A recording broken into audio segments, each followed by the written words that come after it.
going on, guys? Welcome back to United View. Hope everyone is doing very well. Oh, I tell you what, I had my own technology problem there. I was sitting here.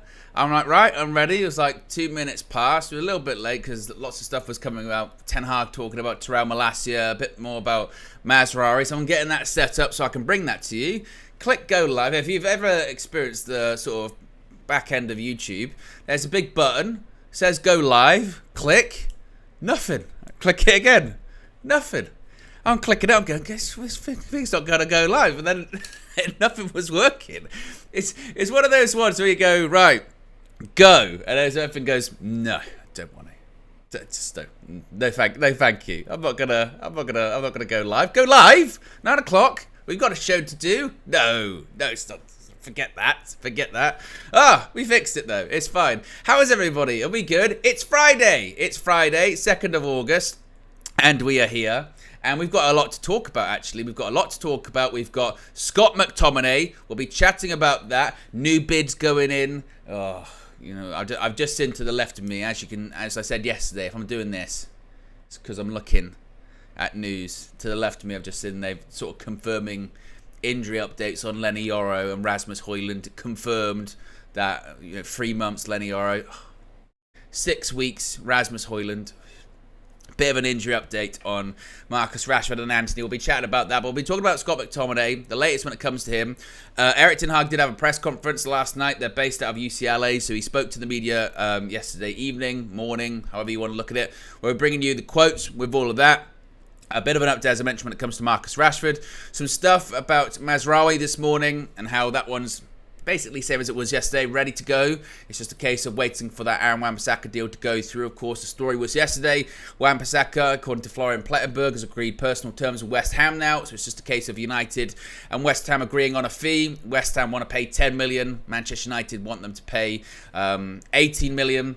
Which I think would be a good deal for Manchester United. So stuff could be happening. As we said, you've got to wait for that first domino to fall. And the dominoes right now, they're teetering. They're like this. They're waiting.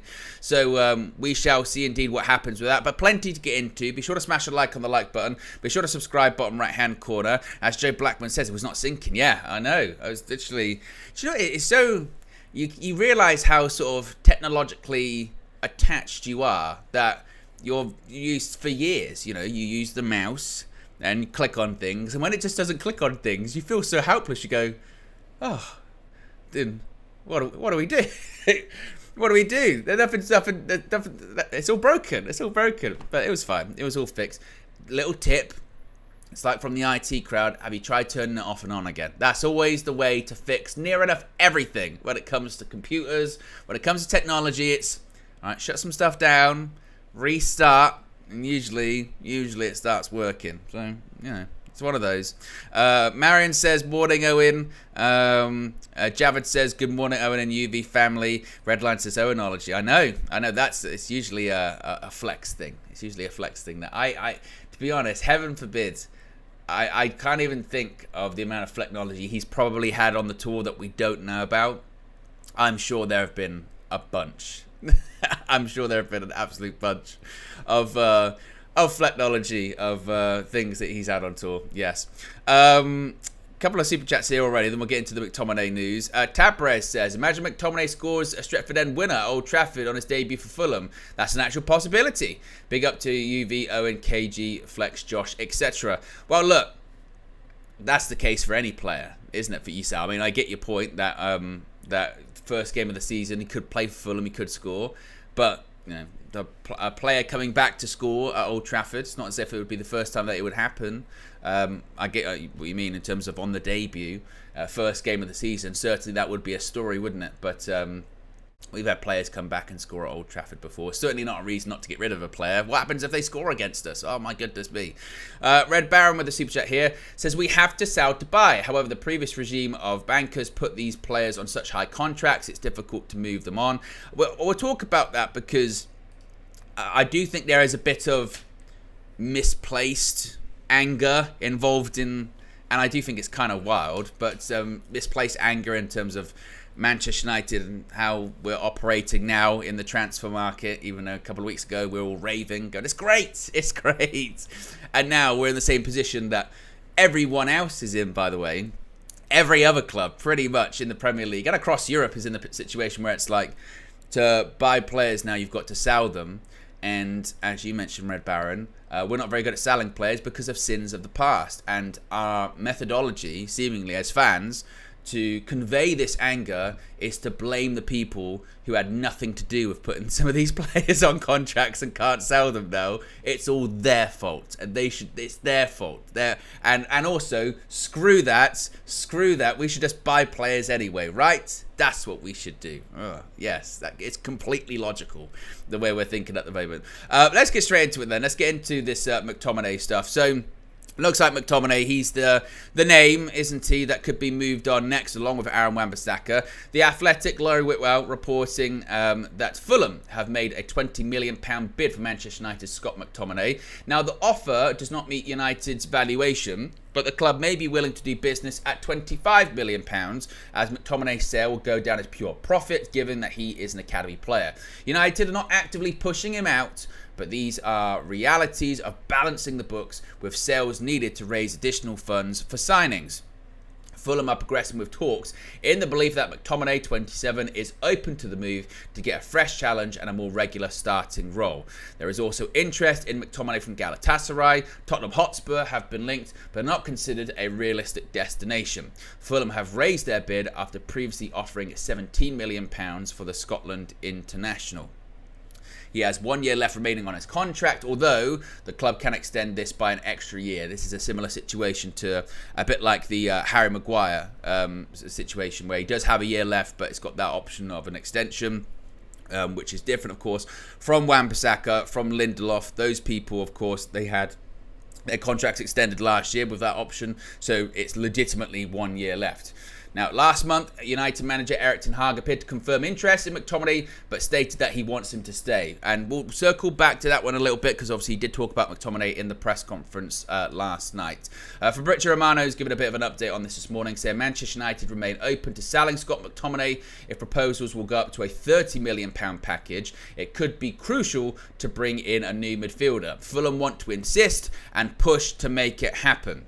Florian Plettenberg spoke about sort of the Galatasaray part of things here, saying a transfer of Scott McTominay to Galatasaray is more and more unlikely, but Galatasaray have still not given up hope, with more talks in the last few days. Galatasaray have been informed that Fulham is pushing for the 27-year-old midfielder with concrete offers, but Galata's feeling is that McTominay won't join Fulham.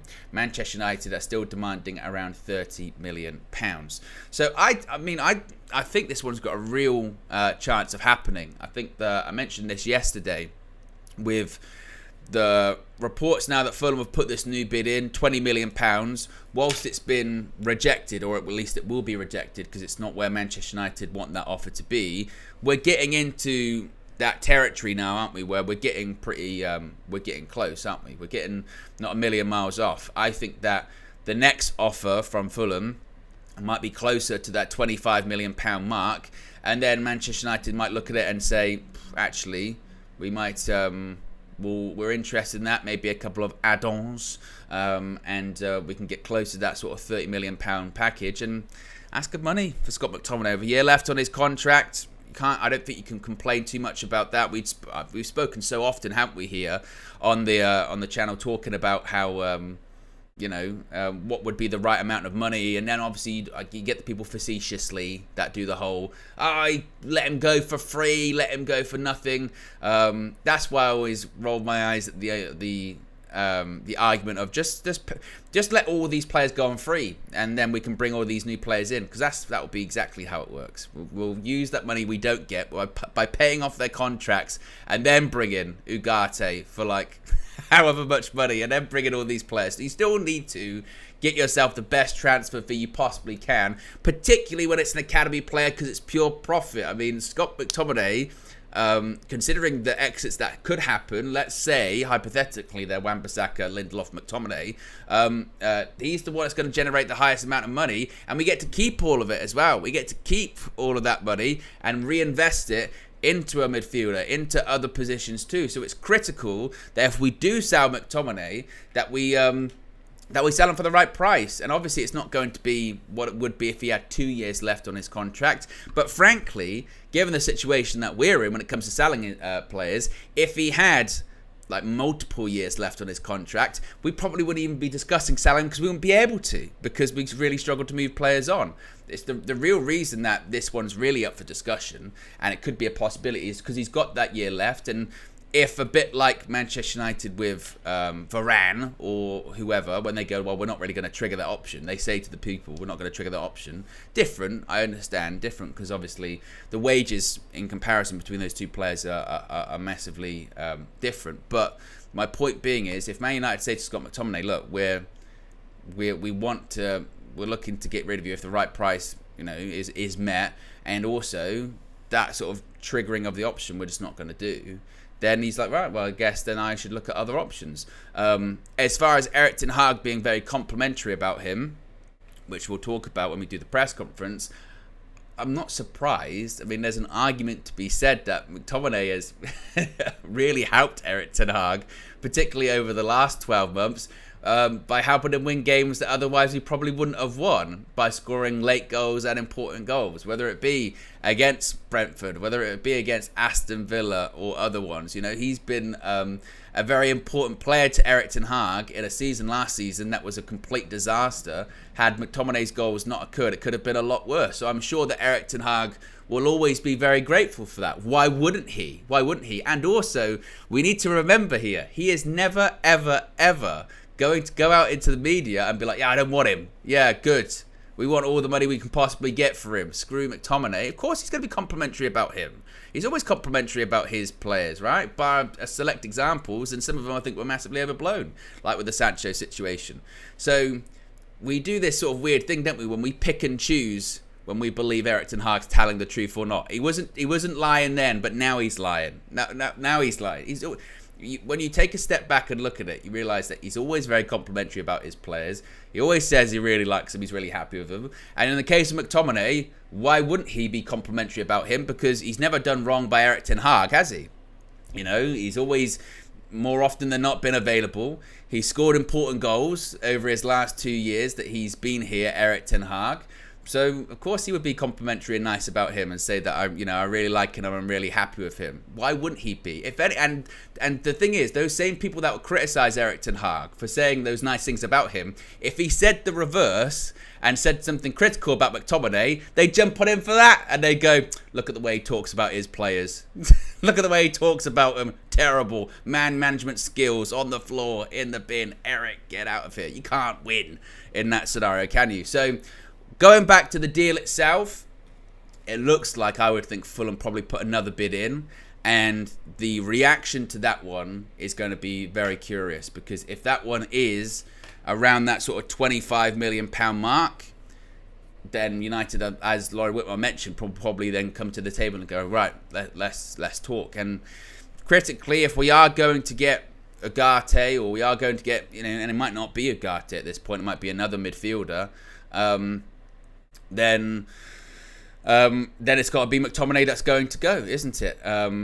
Because it doesn't look like it's going to be someone else in that position, and we are in that territory where it's sell to buy, and that's not unique to Manchester United. I think we sometimes kind of pity ourselves, be like, oh, look at us, we've got a sell to buy, but a lot of clubs are in that situation at the moment. The problem is, other clubs are just better at selling than us, and other clubs don't have to deal with the stupidity of past transfers that we do as well, isn't it? We have to deal with silly transfers in the past, big wages, big contracts giving out in the past, that when they don't work out, or when you decide you want to go in a different direction, you can't do anything about. People were already spending the Casemiro money, right? Weren't they? They were already spending the Casemiro money. Well, Casemiro's going to go to Saudi this summer. That's essentially done. He's basically going to go to Saudi, and then we're going to bring in these midfielders. We never stopped to consider, well, many didn't stop to consider, what if they're not that interested? What if he doesn't want to go? Because why would he? He's got like 3 years left on his contract, and he's like the highest paid player at the club. What if he just goes, no, I'll stay at Manchester United, that's cool. then you have to pivot. Then you have to look at McTominay and go, well, academy player, that one is much more doable because his wages aren't super high. What are they, like 60k a week or something? And again, we get to keep the money because he's a pure profit. Then that one suddenly is a lot more feasible to do than Casemiro with multiple years left on his contract and huge wages. The only place he could go potentially was Saudi, and with that one not happening, like, it's just, we're not hearing anything at all, are we? And that was something that I was cautioning about before of this.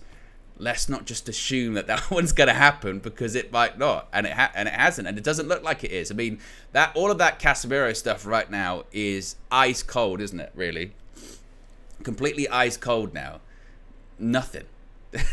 Nothing. No. And when was the last time we heard anything about Casemiro going to Saudi? You know, I know that Fabrizio had said it a bunch of times that they were interested, but once again, if the player doesn't want to go, and that's the thing we still have to be, I suppose, cautious about with this McTominay deal too, is that if McTominay does turn around and go, yeah, I'll stay. They can do nothing about it. And by the way, it's not those players' faults either. It's not. It's not Casemiro's fault. We gave him a big contract. You know, it's not. Even someone like Anthony. It's not Anthony's fault. We gave him a big contract. We put ourselves in that situation. And then when you put yourselves in that kind of situation, then you have to kind of live with the consequences of that, you know. You have to live by the consequences of your actions. And that's the problem that United find themselves in now. We were looking at sort of other parties, like Saudi, to kind of bail us out of bad decisions, which we can't do. So hopefully this McTominay one does happen, and it'll be really interesting to see again what happens when Fulham do, if they put in that new bid, which I think they will. I think they'll put in another one. If what Romano was saying there is accurate, that they're going to insist, they're going to push forward. They've still got the money, well, some money, I guess, from Paulinho, from that sale, and they're very active in the in this summer window. And the positive thing, I suppose, would also be is that a bit like in the Wan-Bissaka situation, in this situation with McTominay, if a deal does happen, because they've already laid the groundwork for Mazraoui or for Ugarte or whoever it may be, they can move really quickly. They can move super quick. So we shall see indeed what does happen with that one. Couple of super chats here. Amanor says, if McTominay goes, then Rashford / Højlund needs to bag goals. Wow, and Xerxes, that's what they're, well, to be honest, not just those two players specifically, the entire front line would need to get more goals than they got last season, right? You know, obviously you would hope Rashford, I don't think Rashford's going to get the goals that he got 2 years ago, but obviously you would expect him to get more. But you'd be looking at the entire front line to be chipping in, wouldn't you? Show's been a member for 22 months. Appreciate 20 months support. Says, Owen, do you think we aren't ruthless enough with selling players? Yes, it might mean losing value, but getting them off the books is more important. Well, it depends, isn't it? It depends on the player. I understand your point. If it's a high wage player, then yeah, you sort of go, well, it's more about just getting them off the wage bill and moving them on. In the case of McTominay, it's slightly different, isn't it? Because that figure that Manchester United are looking for from a value point of view might obviously be how much they value the player at, but they also might be looking at it with a mind's eye of, well, actually, from an FFP perspective, we're looking to hit this number to actually be able to bring in this other player that we're looking for, if you get my point. Because with McTominay, it's not a wage thing. McTominay, it's not like, oh, we need to get McTominay's wages off the books. They're looking for a specific transfer fee, I think. You know, with people like Varane, where it was like, well, we just kind of really need to cut down those wages. Or even De Gea, right? De Gea was like, well, we're looking to go in a bit of a different direction, and those wages are out of control. Martial, you're essentially a backup striker on 250k a week, and you're injured. Poof, that's just, we need to go in a different direction with that one. Those ones are a little bit different. Whereas with this one, I think it's more centered around the transfer fee itself, you know. as opposed to being ruthless. For instance, with say like Anthony, say someone came with Anthony, bear in mind we paid, was it 86 million quid, and someone came with Anthony and was like, we want to buy him 20 million quid, 25 million quid, then you'd be like, yeah, just do it. It's been a complete disaster, hasn't it? Fine, whatever. But McTominay, it's not so much. If Man United sold Scott McTominay, remember that first bid was 16 million quid.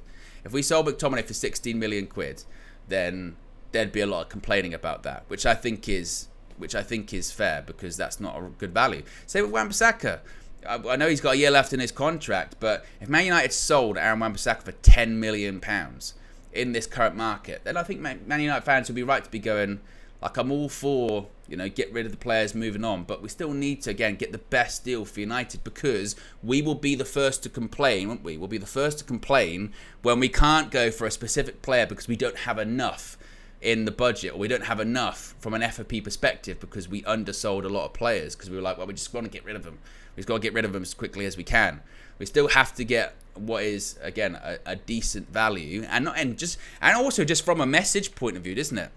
Just from a message point of view to these clubs, that you don't want to come across as totally desperate, that you can't even sell players on, because again the narrative constantly changes. It's either we can't sell players, or then when we do sell players, it's, well, we don't sell them for that much money. Oh, but when we do, and then when we do sell them for that much money, it's, oh yeah, but there's still something wrong with the deal. Like, there's always something. We'll always, again, pivot to something. So we shall see indeed what happens with Scott McTominay and Fulham. We've got over 1,000 people watching, which is fantastic. Less than 300 likes at the moment, 9 likes away from 300. So if you haven't already, click the like button. Be sure to subscribe as well, bottom right hand corner. That's what I was missing. I mentioned I was having my technical problems earlier on. So I can say that there will be quite a few different bits of content coming up today. There will be a Flex and KG show coming up from out there in the States. I'm not sure specifically what time. The intention was for it to be coming right after this show, but they're in. The guys are in at South Carolina now for the game tomorrow, so that the internet connection is not the fastest. So we shall see. We've still got about half an hour left of the show. We'll see what that status is looking like. If it's not, it'll be out at like 11 or something like that. So yes, that is coming up. Plus match previews and what have you. Plus the game tomorrow, of course, we're playing Liverpool. Kickoffs at 12:30 a.m. I'll be live at 10:30, which, to be honest, with how it was on Wednesday, 10:30 feels bloody early, doesn't it? Oh, 10:30. Might get a bit of an early night, actually, then, for that one. Oh, very, very exciting. I'm excited about that. 10:30, yes. That should be a lot of fun. So be sure to join me for that one. Battle of the Bolds. Battle of the bold Dutch guys in Erik ten Hag and Arne Slot. So that should be nice. Red Baron says, bets on the next player into the chat. I'm not even putting it out there, Red Baron, yeah? I don't even want to speculate or guess or anything like that. It's not my thing, yeah? I know it's a joke, but at this point, I don't even want to joke about it. I don't even want to do anything like that, yeah? When it comes to the injuries or anything like that. And I suppose it's not really even, a joking matter, really, is it? You don't want to see any player for any club get injured, particularly a player of your own. Where are we at? Right, let's go to the press conference. So as I mentioned, there was a press conference last night based in UCLA. And Erik ten Hag spoke about a variety of different topics there. You can see it's all Americanized. This is what you get to see on the match view. So the first question was quite an interesting one, actually. It was asked Erik ten Hag about who could play as a striker against Manchester City in the Community Shield in a few days' time. What's that? 8 days' time? And, of course, we saw Jadon Sancho play up front as a false nine. Against Real Betis. Joshua Zirkzee's in training, so Ten Hag was asked, who could be involved, who could be playing in that game. Erik ten Hag said, I think we have to assess next week where we are, and they are in two very different situations. Jadon is in a pre-season, in a tour. Joshua had played in the Euros, then had his break, and now started training this week. So next week we have to assess those options, and we will pick a team that's capable to win the Cup in the last game of pre-season against Manchester City. Let me know your prediction for that one in the chat as to who you think is going to start up front against Manchester City. It's a difficult one, isn't it? Because you would probably suggest that in terms of fitness and ready and game time, you probably would go with a Jadon Sancho as a false 9 just because they seem, he would be up to speed, he would be ready to go. But considering it is still technically a preseason game, maybe it would be the right move to start with a Joshua Zirkzee just to get him some of that game time so he can be ready for the beginning of the season the following week against Fulham. I'm leaning towards probably you'd see Sancho probably start as a false 9 and maybe Zirkzee comes on 45 minutes, 60 minutes, something along those lines. You have to remember too that team is going to be much closer, obviously, to the team that'll be starting against Fulham because all of the players will be back by that point. So obviously you'll have Bruno back, you'll have Dalot back, you'll have Martinez back, you'll have Garnacho back, you'll have Kobe back. Now, whether or not they all start or some of them start, some of them won't start, we shall see. But if I had to lean towards who would probably start, I'd probably lean towards maybe Sancho starts that one, and we see Zirkzee come on and get some minutes. But interesting that he would, it's not completely ruled out.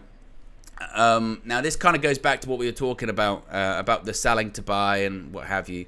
So Erik Ten Hag was asked about Manchester United needing to sell players in order to buy new players, and Ten Hag said every club has those limitations. The FFP rules for every club is there. Also, we have to manage this and go with those rules. We have to manage it as good as possible to construct the best squad possible. So again, it didn't really offer up any, I guess, super new information with regards to all of that. But that's the position that Manchester United are in. That's the position that all clubs are in at the moment with FFP and PSR rules. That's one of the reasons why, I mean, there's several reasons, but that's one of the reasons why that this transfer window, just sort of across the Premier League, has felt much quieter than maybe previous years, hasn't it? As more clubs are concerned or worried about FFP and PSR. In addition to that, with what we saw last season with clubs starting to actually get punished and getting points deductions, now they are really scared, aren't they, of overstepping the boundaries or going too far with FFP. And then in addition to that, I think there is a thing of, because of these international tournaments, there is a lot of wait and see approach, I think. I think there's a lot of wait and see approach to clubs to see where they're at come the beginning of the season or maybe the first couple of games of the season. And my prediction for the last few weeks has been that I think that when we get to right the end of this window, so let's say like the last week, I think things will speed up a lot with a lot of clubs because I think there'll be injuries, there'll be worries, there'll be concerns, they'll be like, oh, we need to add more, or we need to get someone for this position, we need to do this, we need to do that. And once the sort of domino does begin to fall with that, and suddenly you do see sort of the knock-on effect that you across the window. So whilst it's quieter at the moment for a lot of clubs, I do think things will speed up and they will happen eventually. And I still do think United will get we're going to get a fullback midfielder. I still think we get 3 more players through the door. I still think we get 3 more players through the door. I still think we get that fullback in Mazraoui. I think we get the midfielder. I don't know if it is Ugarte, but let's say it is him. And I still think De Ligt does happen. But it's just a case of one of those. A lot needs to happen before then, doesn't it? A lot of, the players need to get sold, the players need to get moved on. But we're already at 2 players being, Wan-Bissaka very close, McTominay possible. And the only thing I worry about with the De Ligt one is just we just haven't heard really all that much, have we, about Lindelof going or a centre back going. So maybe that will hopefully sort of start picking up some speed in the next week or so, because we really need De Ligt or centre back kind of now. That would be the worry of that one, wouldn't it? As far as some players returning, to Carrington. Erik ten Hag was asked when Lisandro Martinez and Alejandro Garnacho would return to Carrington. Ten Hag said Alejandro will already tomorrow, that being today, Friday, start training. Leacher will start on Monday, so I have it in my mind, and that there is a plan and the need for every player in the off-season. We know every player where they are fitness-wise, and next week we have to bring everything together. And to be honest, I think that probably, you can probably expand that quite a bit, can't you, for quite a few players. We know that Monday, near enough, I think everyone that was on in international duty will probably be back. So obviously there's mentioning there that Leacher, Garnacho, they'll be back. You would assume that would mean that Dalot, Bruno will probably be back either tomorrow or today rather, or Monday. Same with Cobby. He was involved in the final of the Euro, so you would probably think Monday with him. So, and obviously all of the United squad players, they'll fly back after the game on Saturday, probably as soon as Monday. I mean, will they be in Carrington for Monday? Maybe not. It might be like a Tuesday thing for them. But next week will probably be the first week that everyone's totally back. I can't imagine any other players being away for much longer. So we know, obviously, seen that Cobby was out there in LA. Go check out the video. But I would think you can probably take away from this that everyone's going to be back next week, which is what they had already said. I mean, that's not really, again, any new information. It had been put out there, I think, when Xerxes started earlier on this week, that all of the other players were going to be back next week, and they're going to bring everyone together. So everyone should be back. Some players will be coming back today, and obviously the rest will be coming back on Monday. Now, this goes back to the McTominay stuff we were talking about earlier on. Erik ten Hag was asked about Scott McTominay. He was asked about the reported interest in the Scotland midfielder from Fulham and from other places too. And Ten Hag said, "I'm so pleased with the performance from Scott McTominay and so pleased to have him in my squad for the type of person he is. He has such an impact on this team with his performance and team spirit. We play him at a more advanced position, which suits him much better. He is so important in making goals for our team, and I'm very pleased to work with him and have him in our squad." Now, people reacted totally rationally to this, obviously, and totally understood it for what it was, right? Of course not. They went, Eric, you son of a bitch. I can't believe you've done this. Can't believe you've said this. We're not going to sell McTominay now. This is typical Manchester United, typical Eric, blah, blah, blah. And as I mentioned earlier on, what's he going to say? What's he going to say? Don't like him. Don't like him, Scott. We're trying. We're trying to get rid of him. We're trying, but he's just kind of rubbish. And no one wants to pay that amount of money for him, but he's not very good. That's exactly what he's going to say, isn't it? No, I mean, of course he's going to be complimentary about him. He's always complimentary about his players, particularly the ones that have really never let him down. I mean, McTominay's never let him down. McTominay saved him a bunch of times, so of course he'd be very grateful to Scott McTominay. Of course he'd be very complimentary about Scott McTominay, the guy that's scored a lot of winning goals for Manchester United, particularly last season when it was really, really shit. Of course he's going to be nice about him, and he's been working with him every day and he's not had any problems. Of course he's going to be complimentary about him. And also as well, you're actively negotiating. You're actively negotiating. If you're going to negotiate, you want to make sure that the buying club, in this case Fulham, go, the manager really likes, it's going to be a difficult one to pull off, but we really want him. We really want him, so we've got to make sure that we put a good offer in and we give him, good money because he's an important player. Their manager likes him. I mean, this is not, again, rocket science or anything like that. So Neil says he can be calm and diplomatic. Owen, no need to speak of him as a legend, really. When did he call him a legend? There. This is when I get back into perception. This is when I get back into being rational about these situations, right? At no point when he said that did I go, Scott McTominay, Manchester United legend. That's what Erik ten Hag views him as. He's being complimentary about him. He's being nice about him. His player who scored goals for him and won him games. And if he was professional and nice to work with, then of course he would be nice about him. But that gets perceived like then as Scott McTominay. He's going to have a statue outside Old Trafford, We talk in two minds, don't we? We talk in two minds because we go like, this guy's shit, and then we go, why do we get enough money for him? Why do we get enough money for this player that we've all been bashing and saying is awful? The manager should do the same, shouldn't he? The manager should come out and completely say he's awful, and then hope and expect that we get £30 million for him. Yeah, that will work in the media, won't it? That he comes out and says how horrible of a player he is, and then we go, by the way, that 20 odd million, make it 30. I think you've seen what you're getting your money for right here. That terrible player. Of course he's not going to say that, but he's going to be nice about him. So it's not, it's not worth the freak out, is it? It's not worth the freak out at all.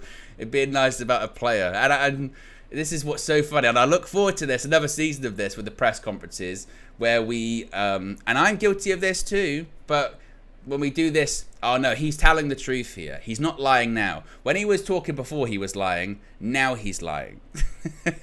Just be nice. You've got a colleague and a co-worker and you're asked about him. Be nice about it. You'd say, oh yeah, really like working with him. Really nice. You know, I don't know. It's mad. It's bad. And finally, he gave a bit of an update on the injury updates on Marcus Rashford and Anthony. He said, when asked if they were going to play against Liverpool, and now I'm back. Don't know why I did that. But he said, we have to wait. Of course, we don't risk. Last game of the tour, going into the season next week already, into an important game. We are still within the 24 hours after a game to make a final assessment. So, of course, what he was saying right there is that they're both Manchester United legends. Is clearly what he was saying there.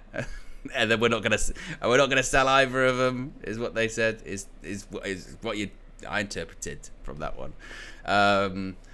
No, I mean, with the Anthony one, it's quite curious because we don't really know anything about what that was, do we? I mean, we saw that it was on for, 20 minutes, went down the tunnel. I don't know if we've seen anything about that. With Rashford, he looked like he was walking around fine.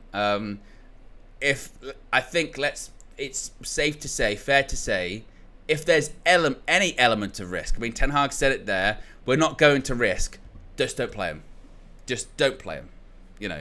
Let's just not play them at all, you know. With particularly in the case of Rashford, if there is any element of a knock, don't play him. No, thank you. No chance. I mean, because it's still up in the air, isn't it? About you know, with Lenny Yora, about was he carrying something? Wasn't he carrying something? I mean, I did see, I think it was Fabrizio Romano saying in one of his YouTube videos that Manchester United did their due diligence. It was just a case of really bad luck or something. Who knows? But if there is any element of a risk with Marcus Rashford, don't play him. You know, that's just, no. We cannot do that. So there were some of the comments from Erik ten Hag in the press conference. We're less than 100 likes to go until 500, by the way, guys, which is fantastic. So if you haven't already, click the like button too. See if we can get it to 500. There's some other stuff we'd actually need to talk about this morning as well. Quite a few different bits with regards to fullbacks. First of which, just a little bit of an extra bit of news on Mazraoui. So Fabrizio Romano tweeting this morning that Manchester United are keeping contacts active for Noussair Mazraoui, confirming their plan to bring him to the club as soon as Wan-Bissaka leaves. He understands that Manchester United consider Mazraoui as an ideal option, as he's also able to play as left back if and when needed. So that kind of confirms what we had kind of speculated a bit about recently, hadn't we? That, and this does worry me slightly, that I don't think Manchester United sign a natural left back now this summer. I think that this now suggests that Mazraoui is going to be that sort of that fullback option that covers both. So Wan-Bissaka will most likely now go. Mazraoui comes in as the replacement. But they view him as, well, he can play right back, but he can also play left back if and when needed. And they're going to hope, which I don't know why you would hope this, because I just don't think it's a reality, that Luke Shaw doesn't get hurt as much this season. He will not be able to play every game this season. That's just a fact. He will get injured at some point this season. That's just a fact. Not doubting his quality, not doubting his ability, but he will get injured at some point. And as far as Malacia, we do actually have a bit of a Malacia update this morning too. Erik ten Hag said that on Malacia, quote, "He is now in a good place, but he's not here in the US because I only took players who could play games or be available for team training." He said, quote, "He is not that far, but he is now in a progress situation at a relatively short notice. He can return into team training and then into team performance in games. I think it would be possible for him to return in 2 months." So Malacia, they think, would be back, what? That's sort of October. Sirens in the chat. First one this morning. First one for a while. Sirens in the chat. So they're saying 2 months for Malacia, which again, I look towards that medical department. Who on earth advised Erik ten Hag back in January? Or, well, December. It was like December, remember? It was like December last year when we had Regulion at the club. And Erik ten Hag's asking the medical department, like, okay, do we... I'm thinking about whether we extend Regulon's loan or not. If we don't, maybe I can dip into the transfer market and sort of go for that. And he was told, because he said this, he was told Luke Shaw will be back, Malacia will be back January. So we don't need to extend that loan. Guy's not going to be back till like September, October, Malacia. 9 months, 10 months after January. Who told him that? Who on earth advised him that would be, he'll be back by January? What?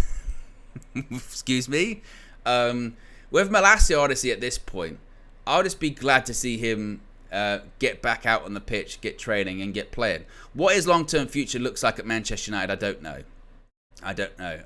Because I think when you've been out of action for as long as he has, for the injury that he has had, I mean, it's been a knee problem that you forget was really, he sort of suffered it sort of before the end of this, not last season, the season before. You know, it was right towards the end of that. I think the last game he played, I think, was for the Netherlands in like the Nations League or something like that.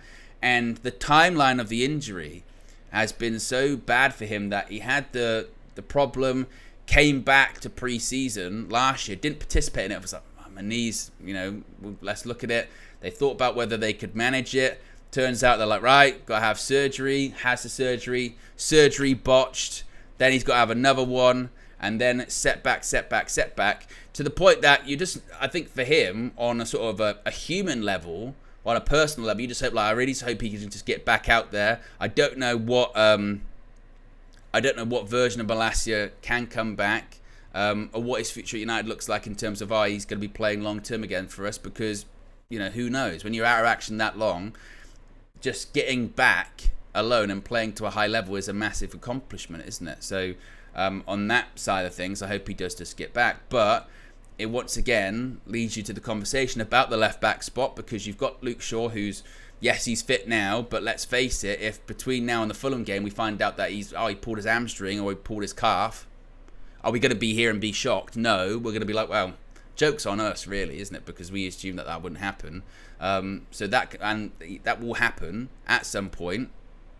With Malacia, when he comes back, what version of him are we getting?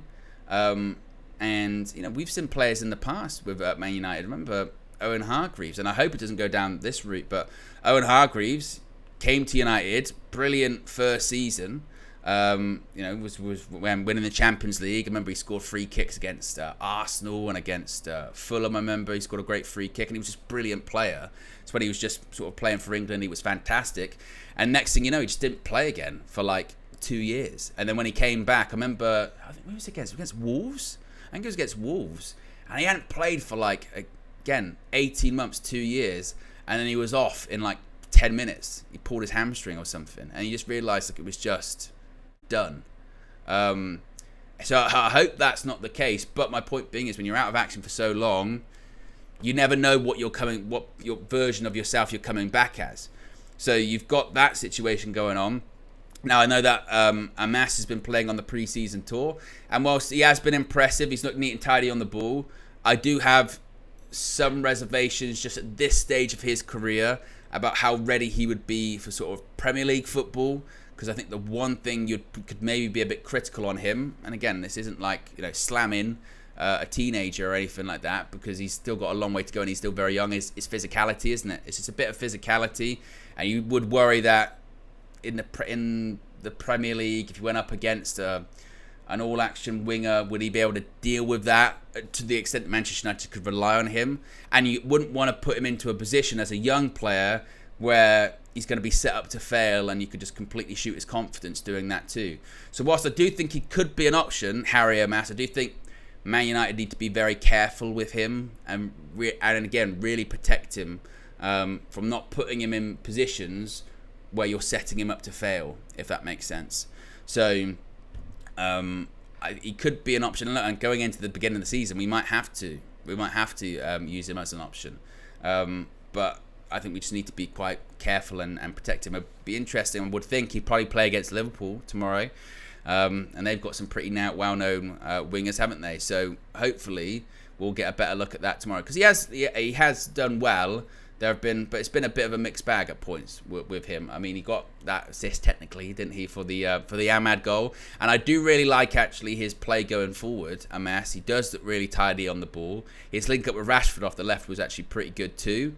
But ironically enough, it's just a bit sort of on the defensive side of things. So, along with the point with all of that, that's your left back situation there.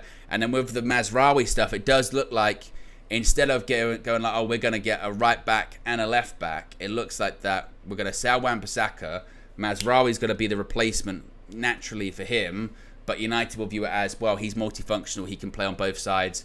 We'll revisit the left back signing.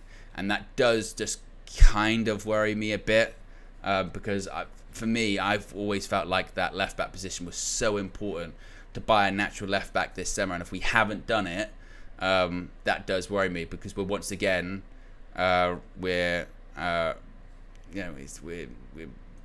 a bit of a dangerous position there, aren't we? It's a little bit dangerous. A couple of super chats here. Joe says an Anthony injury is good news, frankly. I don't know, but I mean, again, that's not my thing. Like I said earlier on, I don't want to see any player get injured, whether I think they're a good player or not. I don't wish anyone to get hurt or anything. And also, if you've got hope of Anthony maybe being moved on, it's not going to be a permanent deal. But if it was to be on a loan, definitely not going to happen if he's injured, isn't it? So I don't want to see any player get injured, really. And I know they've said facetiously, but it's not really my sort of thing, So I don't want to see any player get hurt, and if he is on the sidelines with an injury, then it's categorically completely ruled out that he would go anywhere this summer, wouldn't it? As long as he's fit, then anything's possible for a departure, whether it be a loan. It wouldn't be permanent, but that could still potentially happen, couldn't it? So and you always, and again, even with Anthony, and I'm not the biggest Anthony fan, I think in pre-season thus far, I haven't seen him put in a good performance. He's been really, really poor. But we can't also forget that it was the same guy that came on last season, got an equaliser against Liverpool. So, it's always good to have all your players. This is good. This is Michael Owen punditry here. It's always good to have all of your players available because at least you've got then a bench to pick from and people you can bring on. So, yeah. Amanor says, was it KG who told Erik ten Hag that Malacia will be okay? Well, KG's many things, but he's definitely not a doctor. He's definitely. I don't think he's a physician. Not really. As far as I'm aware, he's not a physician. I think he's still studying, to see if he can get that medical license. But it's not. Yeah, KG's not really KG's forte, is it? But yes, there you go, guys. So we're 10 likes away from 500, by the way. If you haven't, 10 likes away. So click the like button. Be sure to subscribe whilst you're at it. We're on the road now to 174,000. Yes, we only recently just hit 170. Already over 173, which is fantastic. So big up to everyone that's been a new viewer, a new subscriber. All those people that that lurkers. Don't get involved in the chat. Just have it on as background noise in the morning. It's much appreciated. And a reminder, there will be a Flex and KG show coming back coming later today. And plenty of other stuff. We're going to get previews and all that fun stuff. Tomorrow, of course, there will be the match. That's going to be at 12:30 a.m. Kickoff. So I'll be live at 10:30 at night, which should be a lot of fun. Facing Liverpool, final game of the pre-season tour, final game for playing in the Community Shield at Wembley against Manchester City. Who, by the way, is that true that Manchester City haven't won a pre-season friendly yet? Is that true? Is that fake news? Is that accurate? So they drew against Barcelona, they lost against AC Milan, and they lost against Celtic. Well, you'd never know, would you? You'd never know with the coverage. Almost like, you know, the preseason results don't really matter, do they? And I will live and die on that hill, by the way. Yeah. But you don't hear that many graphics. You don't hear that many accounts talking about that, do you? Could you? I mean, on it, and I don't do the whole like woe is me or whatever thing. But like, could you imagine if we were 3 games in to our preseason and we hadn't won a single game? Could you imagine? And I don't just mean in terms of the media as well. I think we have to take a hard look at ourselves here, because yes, the media would be having a field day. You can imagine what ESPN and Bleacher Report and that would be doing with all of their posts and all of the crisis. But there would also be fans, wouldn't there? Be going, see, this is what we haven't learned anything. We're terrible. We're rubbish. We do that when we win games, let alone not winning 3 in a row. So, yeah, that's always something to keep in mind, yeah? Always something to keep in mind. Doesn't really count for anything. City will still be the favourites to win the Premier League again this season. They probably will win it again. But that shows what pre-season is. That's what it is, yeah? So, yes. But there you go, guys. That's the latest news for you this morning. Click the like button. Be sure to subscribe, bottom right-hand corner. As I mentioned, Flex and KG show will be coming out not straight after this, later on. And you can get involved with all of that. I'm out of here. Peace.